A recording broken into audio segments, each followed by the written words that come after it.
कोविड-19 या कोरोना महामारी के बढ़ते प्रभाव को रोकने के लिए लागू किए गए लॉकडाउन के कारण स्कूल्स, कॉलेजेस और यूनिवर्सिटीज़ की शिक्षा प्रतिकूल रूप से प्रभावित हो रही है। इसका परिणाम यह निकला कि अब शिक्षा तेज़ी से इलेक्ट्रॉनिक शिक्षा या ऑनलाइन शिक्षा की ओर अग्रसर हो रही है।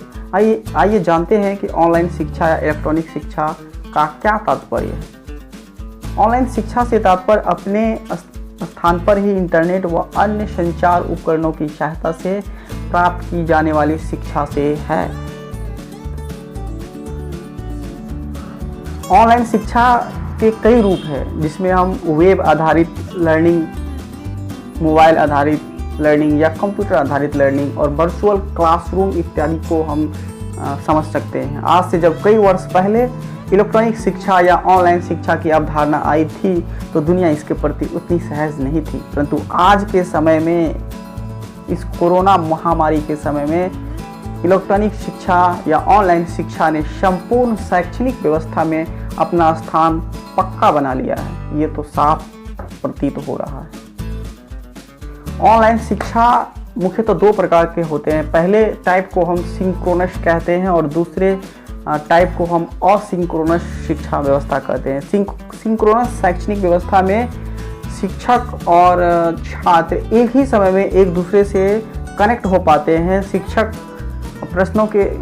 छात्रों के प्रश्नों के जवाब दे पाते हैं और छात्र अपने प्रश्न पूछ सकते हैं। वहीं असिंक्रोनस शैक्षणिक व्यवस्था में एक ही समय में नहीं, अर्थात विद्यार्थी और शिक्षक के बीच वास्तविक समय में शैक्षणिक संवाद करने का कोई विकल्प नहीं रहता है। अर्थात पहले से ही online courses, blog, website, video tutorials, e books इत्यादि की मदद से स्टूडेंट शिक्षा प्राप्त करते हैं। वहाँ टीचर से डायरेक्ट कनेक्ट नहीं हो पाते हैं।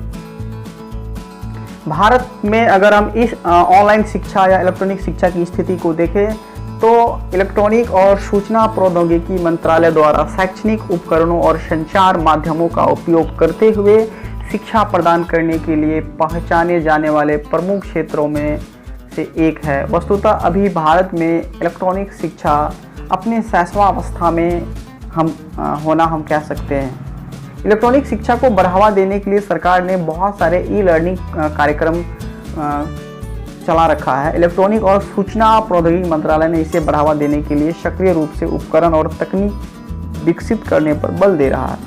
इलेक्ट्रॉनिक और सूचना प्रौद्योगिकी मंत्रालय विभिन्न शैक्षणिक संस्थानों में इलेक्ट्रॉनिक शिक्षा पर केंद्रित शोध, अनुसंधान परियोजनाओं को निश्चित रूप से प्रोत्साहित कर रहा है। वर्ष 2025 तक भारत में इंटरनेट उपयोगकर्ताओं की संख्या 900 मिलियन तक पहुंचने की उम्मीद है और भारत में इलेक्ट्रॉनिक शिक्षा के क्षेत्र में एक विशाल बाजार तैयार होने की संभावना लग रही है। बड़ी संख्या में नए उपयोगकर्ता इंटरनेट व अन्य संचार उपकरणों के माध्यम से ऑनलाइन शिक्षा तक पहुंच रहे हैं। आइए जानते हैं कि ऑनलाइन शिक्षा की क्या क्या विशेषताएं हैं। ऑनलाइन शिक्षा की सबसे बड़ी विशेषता ये है कि छात्र अपनी सहूलियत के हिसाब से किसी भी समय और कहीं पर भी अपना शैक्षणिक कार्य कर सकता है। अर्थात इस शैक्षणिक व्यवस्था में समय और स्थान की कोई पाबंदी नहीं है। दूसरा कि इलेक्ट्रॉनिक शिक्षा के माध्यम से छात्र वेब आधारित स्टडी मटेरियल को अनिश्चित काल तक एक्सेस कर सकता है और बार बार देखकर इसके जटिल पहलुओं को भी समझ सकता है।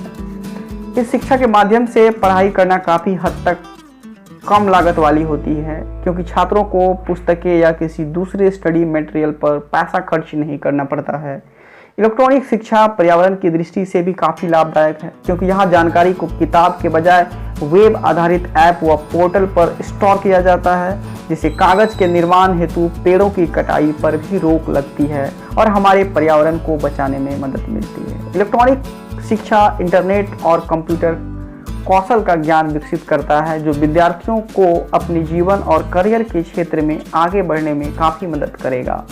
इलेक्ट्रॉनिक शिक्षा के माध्यम से छात्र नए कौशल सीखने पर ध्यान केंद्रित कर सकते हैं।